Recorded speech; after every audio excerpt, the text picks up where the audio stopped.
Hey,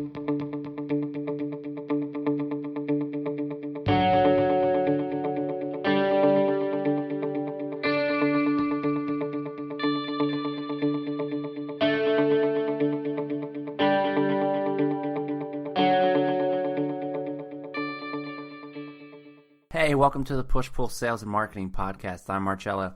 And I'm Sherry, and each episode will provide you with sales and marketing strategies that you can implement immediately into your own business. Today, you get to hear the interview with Richard Shaw, who is the founder of Seedling.io. I loved speaking with Richard. I thought he offered a really unique perspective, and I loved his analytical approach to business. It doesn't always have to be about the emotions or a guessing game. You can do the research, you can analyze the results, and if that's not one of your strong suits, he's here to help you. That's why he started this company. And I think you'll hear throughout the episode what he brings to the table. He's always, you got to control all the variables and view life as, one big research project. And I love that. I love that approach to things. And it's very refreshing in a world of grand ideas to be able to ground it back in very practical, usable, data points. So without further ado, let's get into it. All right, guys, for this episode, we are talking with Richard Shaw. He's the founder of Seedling, which you can find at seedling.io, and it's kind of a idea validation kind of service. If you already have a business or if you're looking to start a new business, you definitely want to go check this out. You might be able to save yourself a lot of headaches and a lot of money and time if you let them do some of the testing for you up front and make sure that your idea is not just a good idea, but one that people are going to pay for, I guess. But thank you for being here, Richard. And I'm sure you have a lot more to say about that and can kind of go a little more in depth about your product that you're offering. Yeah, sure. It's great to be here. Thank you for having me on. It's exciting. Good.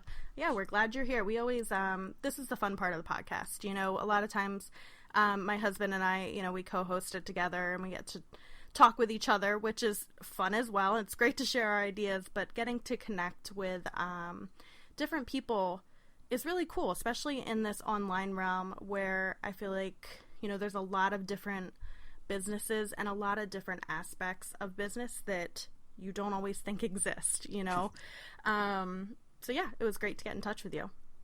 Yeah, it's good. I think connecting with people, what it's all about, and what I've really tried to build my business around, at least. So Seedling's all about understanding customers, and we work a lot with small businesses and startups and enterprises. And the thing that really brings it all together is the people and those connections. That's what makes it all worthwhile for me. Absolutely. So, what does Seedling do? We'll start with that. So Seedling is a market research service, and what it does, it tells you how likely your business is to succeed in market. So it does a little online test where you create a web page that displays your idea, maybe a little video or an image to go along with it. We then launch a little advertising campaign on your behalf to drive some traffic to that web page.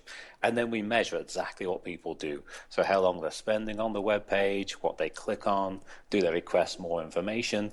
And because we do this for hundreds of different ideas, we've created a database of benchmarks so we can say, okay, your idea is in the top 20% of ideas we've ever tested, or it's in the top 5%. And also because it uses quite a realistic approach, when you launch your business for real, you're probably going to be advertising it, you're going to have a website. Right. You can use those metrics to help you predict what it's going to look like in the future. You can feed directly into a financial model and say, do you know what, if we do get a click-through rate of 15% or whatever it is, that'd be good, that'd be bad, I'd have a business there, that wouldn't work, whatever it may be. So there's a combination of things going on, and and it probably also gives them an idea of which strategies they might want to do down the road as well. Like, this particular kind of campaign worked really well for us, maybe we should do more of that. This one, didn't work out so well. Why didn't it work out so well? Or do we just kind of forget about that for right now? Yeah, absolutely. One of the fun things that a lot of entrepreneurs do with this is they'll have maybe 4 or 5 different versions of their idea that maybe highlight different benefits or talk to their customers in a slightly different way, and they'll test those 4 versions, and then we can say, okay, this is the one you need to double down on. This is where you should spend your development money because it's people are reacting to it a lot more, and we generally have a better response there. Yeah, that makes a lot of sense. Do you find that people are using that a lot, before they even start anything? That it's one idea and they're kind of trying to determine who the target audience is, or is it like I have 4 variations of the same idea, or a little bit of both? Yeah, so I mean, I think there's, like all businesses, we have our ideal customer, and we think, people should use Seedlink at the very beginning before they build anything, before they go out and start coding or buying stuff off suppliers or whatever it may be. But the reality is, most of our customers are people who have tried something, realize it hasn't worked, and like, you know what, I need to take a step back. I need to think about my value proposition a bit more how I'm explaining the product to customers, and then they come back and do the research, having got their fingers burnt a bit later on down the line. Right. And it's tough because a lot of times we think we have this magical idea, and of course it's going to sell. We think it's a great idea, and I liked, you say on the website there too, that it's not just people saying they'll buy it. It's a step beyond that. So making sure that people are actually going to buy it. So are people actually purchasing product, or it's just that you've collected so much data up to that point that you're able to deploy that against different businesses? Like, here's what's worked in the past. Yeah, so we don't actually have people purchase stuff online. Because we're generally dealing with products that don't exist yet. Right. But if you imagine your typical sales funnel where you have people visit the website, then they click, then they use an email, we take them right up to the point where they would be purchasing. So you have a pretty good indication of what's going on. Gotcha. That makes sense. Yeah. And I mean, sorry, carry on. Go ahead.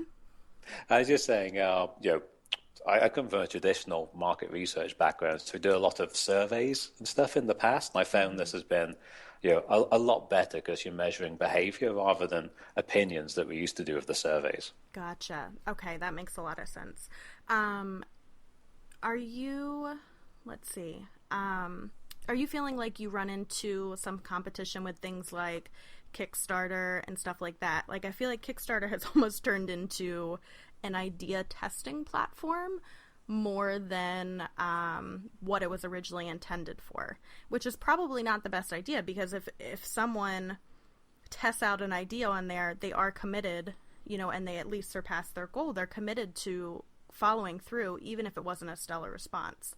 At least with this kind of product and service, they're able to test out the idea without a commitment to the customer. Yeah, I think Kickstarter could be a competitor. Traditional market research firms, people like Millward Brown could be a competitor. SurveyMonkey and people like that can also be seen as a competitor. There's lots of different ways of testing your idea, and Sure. I don't think there's any one method that's going to give you an absolute answer straight off the bat. I think Seedlink is a great way. It's low cost, low impact. You're not promising you're going to do anything like you would be on Kickstarter. It's accurate because it uses that behavioral data. But also you should be talking to your customers and doing interviews. You could also reach out to people on Facebook as well, I think. Sure. There's no single silver bullet to finding the perfect idea, but Seedlink's a good place to start. Absolutely. And it's low commitment for them as well. Like, you guys do a lot of the legwork on this kind of thing. You're the ones crunching the numbers and bringing all of that in. All that the user would have to do is kind of set up that initial page. Is that? That's it. And Wait pick for a that. plan? So they just send us their idea, and we basically do the rest. And that's kind of how we came up with the idea for Seedlink in the first place. We started doing these tests, and we'd create the pages manually, set up all the analytics manually, do all the advertising manually. And honestly, it took forever. I'm like, guys, we need to we need to automate this. It's Yeah. especially if we're going to be doing a lot of them. So it is really I was doing these tests anyway, and I just wanted an easier way to do it because you're working across 4 or 5 different platforms, and it can be a bit of a pain. Yeah, absolutely. Yeah, I would gladly hand that off to you. So how did you get to this point? You had a background in market research? Yeah, so I think it's probably because I've always been interested in people and what makes them tick. So Yeah. I guess even like as an awkward teenager, I my undergrad at college was in psychology, Mine too. Yep. and when the first business I ever started was a business that built online psychology experiments. It was a complete disaster. Oh no. It was you learn a lot there, but I think there's a lot to learn from that. One of the things, at least with all the product launches I've worked on, is that it's been really hard. I sometimes read TechCrunch and things like that, and it makes it seem so easy. It's like everyone's closing $80 million deals, $100 million deals, no problem. But Yeah. all the product launches have been a real grind for me, I think. And I was lucky enough as a consultant to work across lots of different businesses. It's like Jaguar Land Rover car launch, and Unilever, and now a lot of startups as well. And I think the one thing that 90% of these launches and startups have in common is people just have to grind it out. And I don't think people really talk about that too much. It's not so glamorous to talk about how Yeah. every day you feel like quitting. But Right, right. And it's not the thing, a lot of times if people are on social media trying to sell their own course, they're not trying to convince everybody that it won't work. That's not a very effective way to sell their course or their book or whatever else. They want to get across it like, you can do this too if you do XYZ. If you read my book, you'll be a millionaire in no time. And I appreciate the breath of fresh air and the book that you're putting together that is, we had talked about that very first section says this is really hard and it's not for everybody, and there's no magic wand. It's just going to be hard work and trial and error. And if you want that, great. Like, keep reading, but be forewarned. It's a refreshing perspective to hear. yeah, that's it. I think it's a certain type of person that wants to keep on going through the pain of starting new businesses and launching products, and it takes its toll as well. It's like you do end up working on your business late nights. You don't get to see your friends as much. You don't spend as much time with your family. And it can be done, but for 99.99% of the people, it's hard work and a little bit of luck. Yeah, definitely a little bit of luck. And probably testing out the right idea. I mean, you had said other things that you've tried in the past kind of fell on their face. And I think that's important to talk about too, that not everything we start is going to work out or is worth, seeing through for the next 5 years. It is just about trial and error and figuring out, you might get a smash hit down the road based off of what you've learned, through the other failures, just like with anything else in life. Yeah, that's I think that has sort of really bled into my whole philosophy of like launching products and starting business, is that I try and test as much as I can all the time, test everything, because if you do that, it just makes it a little bit easier, reduces some of the risk. You kind of can find your north, your direction a little bit easier if you take that approach. But if you treat everything as a test, you learn more quickly, and also it doesn't hurt as much when you mess up. I like that. I think I will try to deploy that kind of philosophy a little bit more in approaching, because that's really what it is. I mean, any new endeavor, it's a test, it's an experiment. You're half expecting it to not work. And then, like you said, it's easier to adjust. It's easier to maybe leave it there and pick up something different. But yeah, that's kind of a unique way of looking at it, I think. Yeah, that's it. Just test everything. Just keep on doing it. Yes. So what do you hear a lot from your customers, or what's a common struggle that they're running across? Or when they come to you, what are some of their first questions or the information that they're seeking out? Yeah, I think one of the things I sometimes get of entrepreneurs. They talk about, Apple never did any market research, never talked to their customers, or the what's the Henry Ford quote about the faster horses? Henry Ford said something like, if I asked people what they wanted, they'd have said the faster horse. And they use that as a reason not to include their customers and speak to them. But, Apple does do market research. I've worked on it. And if you think about Henry Ford as well, there isn't an insight in there. People did want to move faster. And when I talk about including your customers and using an understanding of your customers to help your business, it's not that your customers are going to tell you exactly what you need to do, but you can use that understanding and then make your own decisions based on it. Absolutely. Especially if you're just looking at their behavior, you might be able to pick out certain behaviors and translate that a little bit differently than if you ask the people, why did you do this? Their answer might be different than the reason you think they did it. That's it. And there's a lot of psychological research out there about how people are really bad at predicting their own behavior.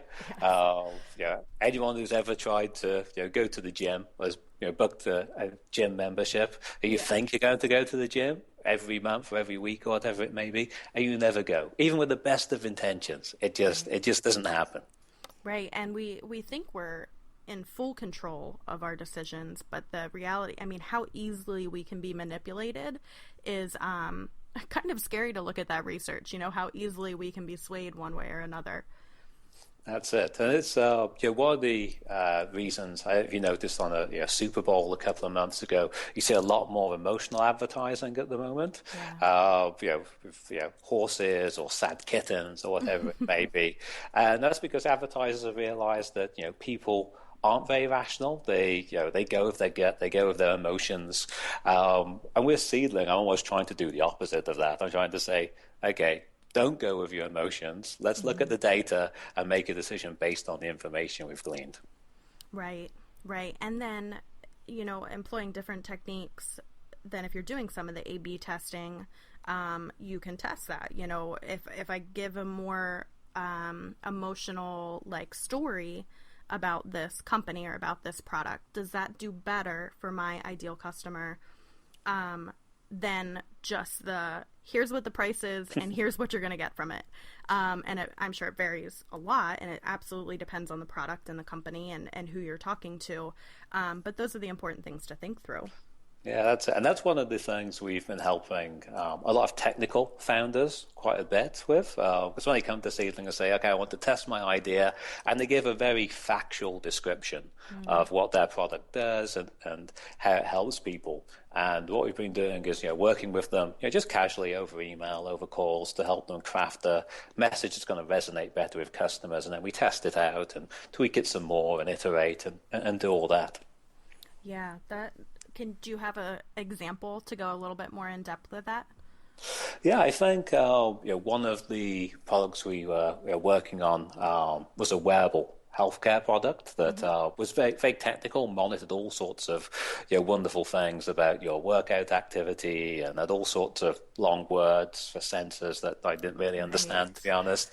And what we had to do was take a step away from the gyroscopes and the real-time measurement, and really talk about the benefit to the people using the device. That the benefit is that it's going to help them prevent injury. It's going to make sure they can exercise without hurting themselves, and really talk about that rather than all the fancy tech. Now, I love, I can geek out on tech as much as the next person, but when it comes to explaining your product to an audience, you want to focus on those benefits, those emotional keys that really matter to people, because when it comes down to it, it's people's family, their health, their job. They're the things they care about. They don't care about gyroscopes and widgets so much. Right. And a lot of times that's the hard part. The hard part is taking something that is complex and being able to repackage it in a way that's concise and makes a lot of sense, and that people can,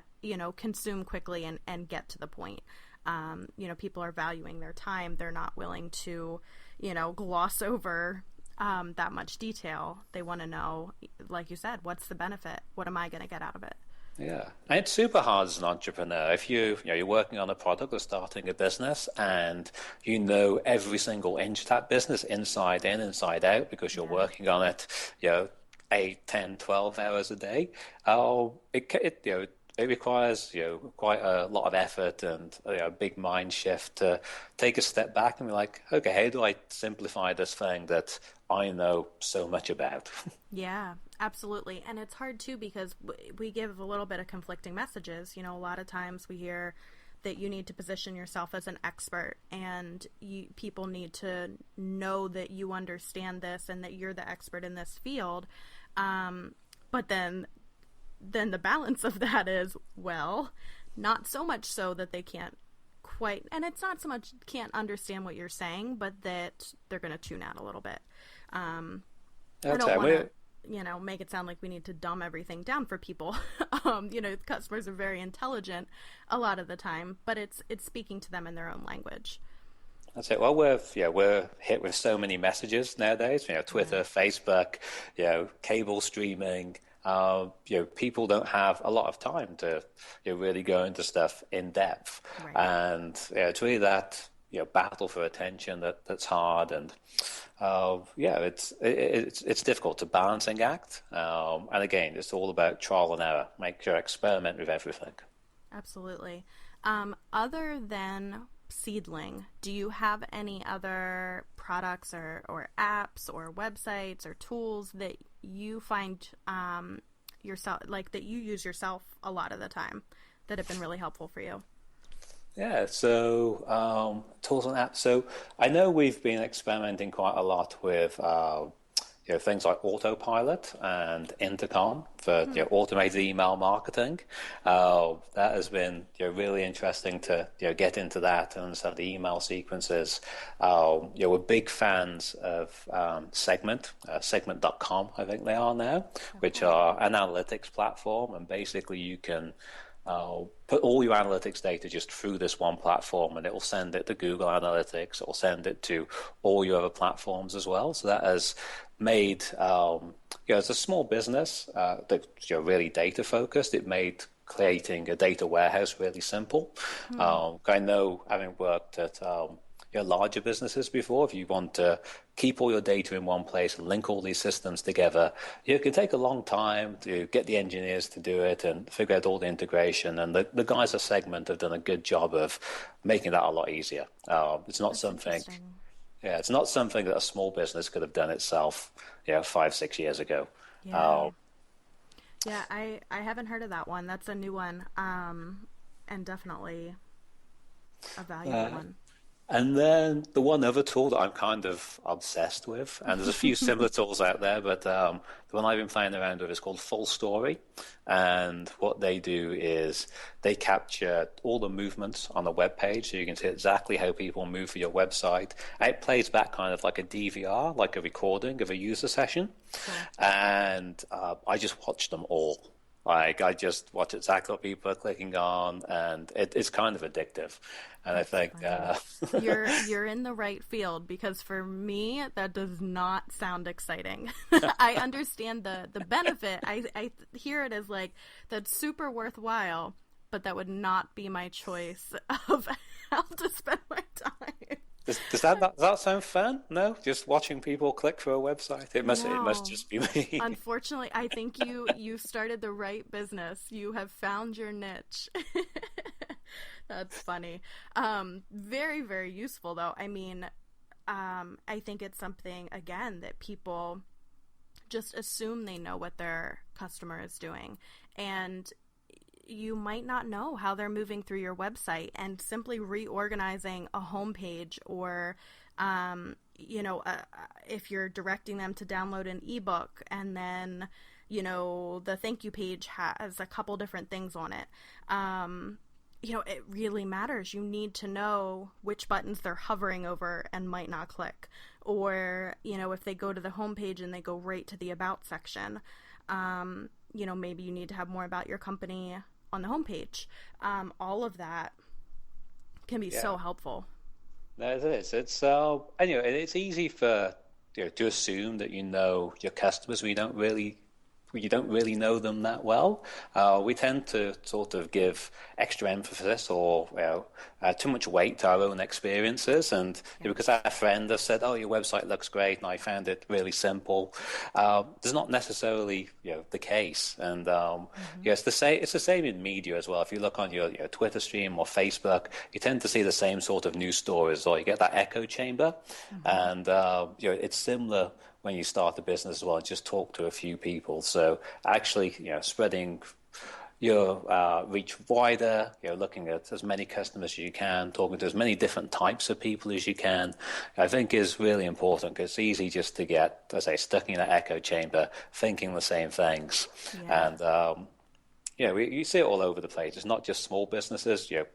Big businesses have exactly the same problem. Yeah, absolutely. I was actually just reading an article the other day talking about that, and especially with like Facebook algorithms and every other site that we're visiting, they're getting better at personalizing the content we see, which can be really good in the business sense of being able to really customize what a particular customer sees and give them what they want.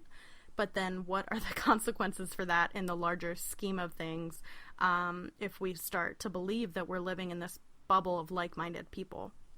That's it. And you don't always realize it. It's so seamless as well. I think, Facebook is so good at giving you messages that they know that you're interested in. Right. It can kind of narrow your focus a little bit. Absolutely. And, you don't want that. You want to remain open-minded and, take on as much as you can. Yeah, absolutely. So what's another example of a way that people have used Seedling?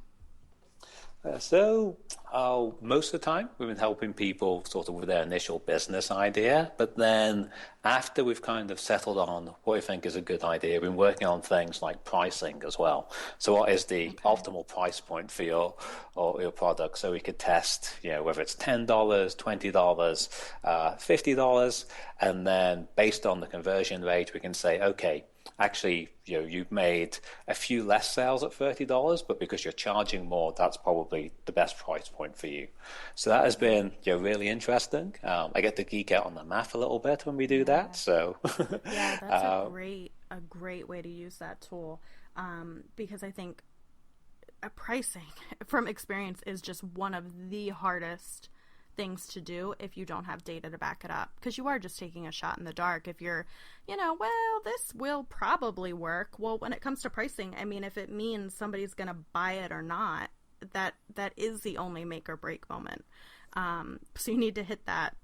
That's it. And what I see a lot of people do is they look at their competitors and say, I'm going to price around this because my competitor did it. And you could be missing a huge opportunity there. I remember many years ago, worked on a whiskey launch over in China. And what we ended up doing was just charging like 4 times the amount of the next competitor. Mm-hmm. And it worked out really well. Like there's... we just completely broke the ceiling on it, and because we had the customer insight to realize that people were willing to pay for premium whiskey, and rather than going and following our competitors, we just charge a huge premium, and ended up working really well. So don't be. You're breaking into that psychological perspective of that this is the premium product, that this is better, while simultaneously probably lowering your overhead costs. You don't have to sell as many, you don't have to ship as many, you don't have to manage as many customer service calls if you can sell a quarter of the amount and still hit the same target. That's it. And it can work the opposite way as well. Maybe you want to you have a really low cost to delivering your product, and if you were to have a really low price product, you could do 1,000 times the volume of your next competitor, and that could work as well. So I think the thing with pricing is don't fall into the trap of just following the crowd. Find your own way. Yeah, and a lot of times you don't have the data behind that. So if you're looking to price a product or a service or whatever you're coming out with, and you're looking at your competitors, you have no idea a lot of times if they're actually selling any of those or how much they're selling of it. So if you're using that as a gauge, that that's the right price, they might be too high, or like you said, they might be too low. That's it, and I was saying before, just experiment with everything. Take the time to use a tool like Seedling or A/B test on your e-commerce site or whatever it may be, but it's definitely worth doing. Yeah. Are a lot of your customers selling physical product, or do you deal with a lot of service-based industries? It's probably at 50-50. I think we are skewing towards early stage startups at the moment because that's the market I've been talking to a lot and going after. But we get a mixture. We've been doing everything from wearables to video platforms. We did some fintech stuff the other week as well. So a real variety of things. Cool. Do you see a lot of tech stuff coming your way? Yeah, we see plenty of tech stuff, but then we also see some really simple like subscription box products as well with a twist. So it's not all tech. I think there's a whole mixture of different things. It doesn't have to be super crazy high tech to be a good business idea. I think some of the best business ideas are simple ones that people just haven't tackled before. Yeah, I absolutely agree with you. I'm glad that that's the case. It's kind of refreshing to hear, and it probably speaks to the bubble that I'm stuck in. Like we had said, that a lot of times I just feel like,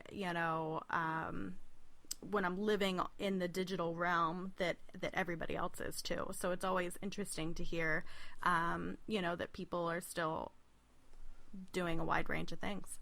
Yeah, and it can be easy to get caught up in the latest technology. I think if we had this interview 3 or 4 years ago, we might be talking about stuff like 3D printing and all that sort of stuff, and that never really took off. I know we have lots of talk about machine learning and AI, which is really cool, and I love reading about it and learning about it. But not every great business has to be a bot or an AI something or other. There's plenty of great businesses out there that don't require a PhD in mathematics. Yeah, absolutely. Let's see. We are just looking through my list of questions for you. Is there anything else that we didn't touch on about Seedling itself? Like, I know this is your chance to geek out on us and go deep into what you guys are doing for your customers. I know we've talked a lot about it, but I think the data side of things is something that we haven't really touched on much on the podcast. So I think that's a fascinating realm, and a lot of time we've gotten into some of the psychological stuff and the mindset, and here's some strategies and here's some practical things to go do. But when it comes to collecting that data and I guess looking at like which data points are going to give you the best ROI. Yeah, so I think what we do with Seedling and what makes it great at predicting how well ideas will do is that we take quite a simple process. I said creating the web page and the advertising. That's a pretty simple process, but beneath that there's quite a lot of stuff going on, and one of the key things that we do is control all the variables. So if you run a standard landing page, you might have a fancy logo on one and a video on another, and in that case you're not really testing the idea itself. You're testing the creative execution of that idea. Mm-hmm. So what we do is we make sure all our web pages have the same layout. When we do advertising, we use the same structure for our advertising. So we're controlling all those variables for you. So when you come to make a decision and say whether one idea is better than another, you know exactly it's because of the idea itself rather than the way the idea has been talked about or executed, or whether the advert was written a slightly different way, or whether you use the purple page rather than the green page. It's going to be based on the idea itself. Are there any general rules of thumb that you've come across through collecting all of this data? Things as simple as, and I know there's a lot about these kind of things out there, but yes, your landing page should be green versus purple, or yes, a video at the top works better, or does it really vary a lot industry to industry? Yeah, so I think, the only rule is that there's no rules, and you have to.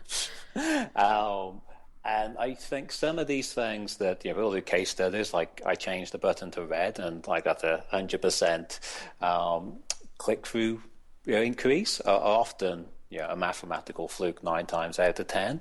I think getting the core of your business down, what is it you're offering, why you're offering it, why are you the best? I think working on those and not worrying too much about whether you have a green layout or a blue layout is going to give you much more benefit in the long term. We can spend a lot of time, fiddling with, CSS and getting the logo perfect and all that sort of stuff. And while that is important, especially further down the line when you're, more brand building, Right. but in the beginning when you're launching your business, focus on getting that value proposition right. So make sure that people have a reason to really care about your idea and not worry too much about, your buttons and columns and all that sort of stuff. Yeah. Yeah. And that is, I think, a place where a lot of people get stuck and it starts to get overwhelming really quickly. But, hopefully what you're able to communicate and what you're really passionate about is that value proposition. So hopefully that's the easier part. And then it just comes down to maybe wording and stuff like that. That's it. And I think the other thing, when you're talking about value propositions, is that sometimes people don't think about how it translates to different types of customer. Most businesses have more than one types of customer. So with Seedling, we're talking today about a lot of work we did with startups, but we also do some work with smaller businesses that are established but maybe don't have a research department. I've also done some work with sort of larger corporations as well. And the value Seedling gives these different types of customers is very different. The value I provide the corporation, they hire us for a different reason than a startup would hire us. Yeah, that makes sense. Do you want to tell us a little bit about the book that you're working on? Yeah, so one of the things I learned about Seedling, and this is kind of one of my failures, I guess, is that people are coming to Seedling, and we already expected them to have their value proposition down so we can test it on a web page. What we found is that often that wasn't the case. It needed quite a lot of work, and they hadn't really done any research beforehand to understand who their customers were. And there's also people ask, okay, Seedling test is great. I know which idea is best, but then I don't know what to do next. Like, well, what do I do after Seedling? So there's definitely some gaps there, the sort of pre-Seedling and post-Seedling, what should people do? And to help that, I thought I'd write a book, which is based on my experiences of launching new products all over the world, and I've tried to distill that down into an easy to use process. So it's really for the first 4 to 6 weeks of a business. You have a business idea, you say, okay, what do I need to do? And this will take you through those first 4 to 6 weeks, how to think about your customer, how to get an understanding of what really makes them tick, how to test your business idea with those customers, and then how to develop a financial model afterwards to actually make sure that you have a viable business there.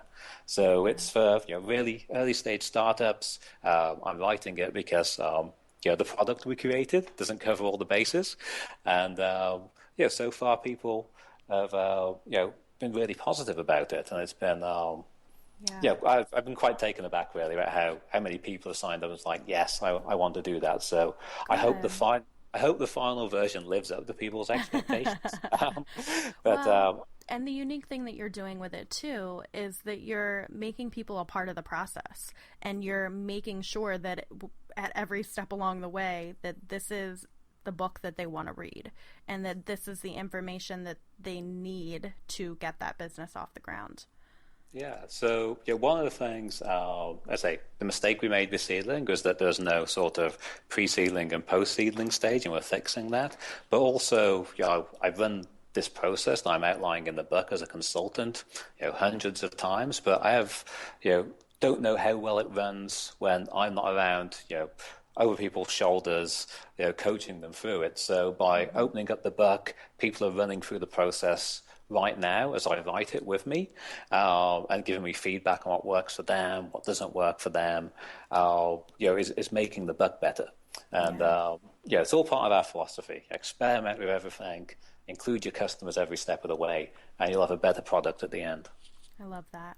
And you're going to have a lot more confidence in what you're promoting as well. If you've already done the testing, it's not like, okay, and launch and cross your fingers. Hopefully you have a good idea of what's going to be happening.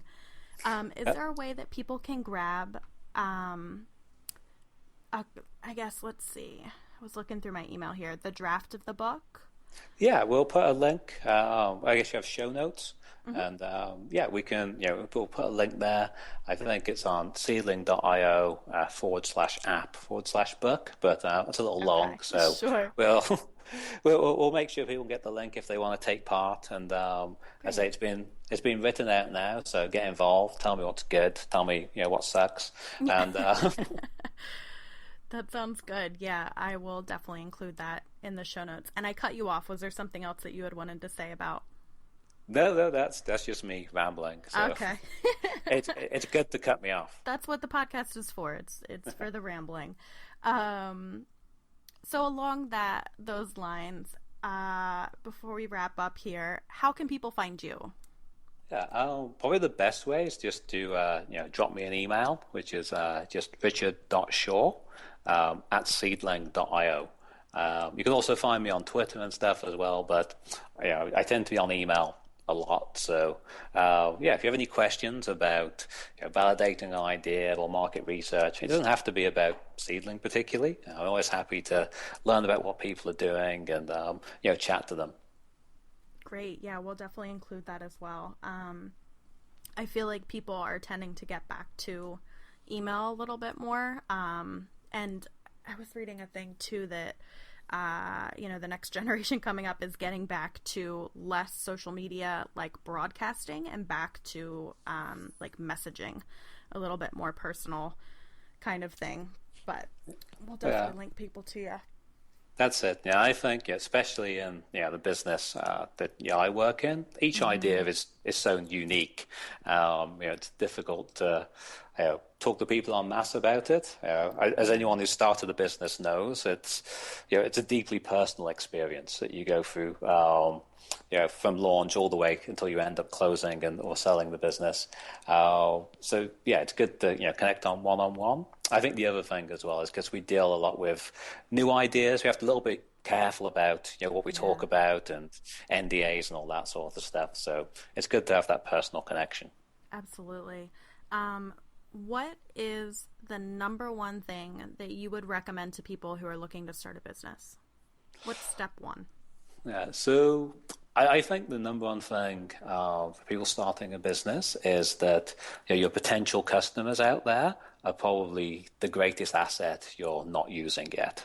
They will tell you, whether your business has legs, whether it's viable. They'll tell you how to improve your business. There's a whole bunch of ways to gather data and get information. So use that resource. It's there, and you'll be amazed how generous people are, either with their criticism or their time or their praise. But use that resource.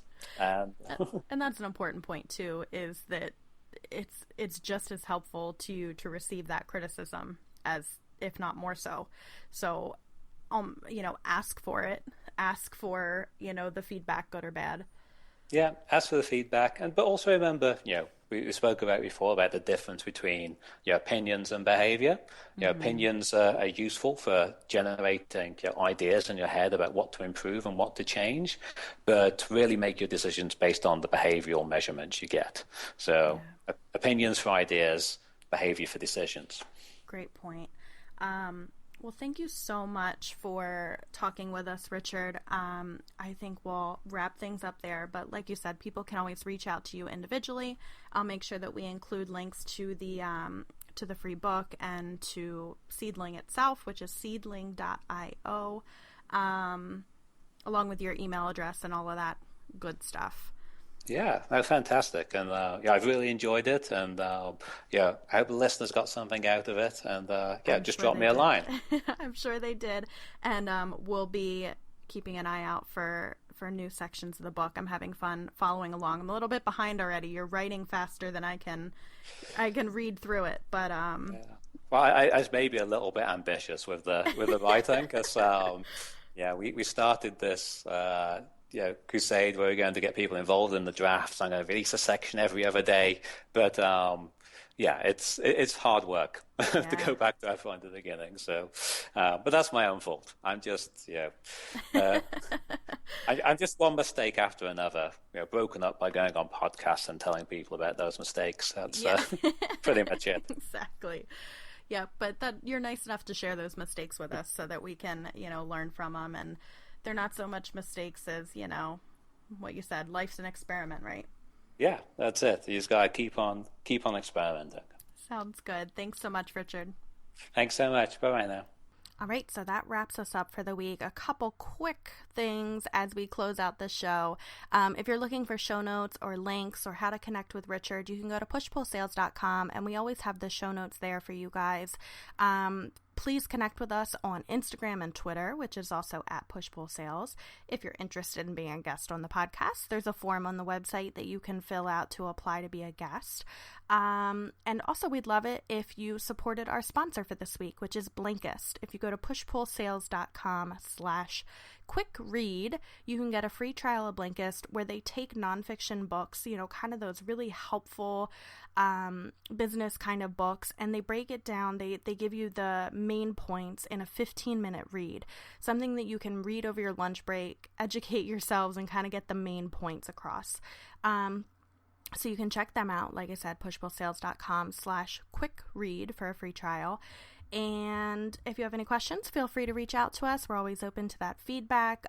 Those iTunes reviews help us out a lot, and we really appreciate your support. So we look forward to another episode, and we will talk to you guys later. See ya.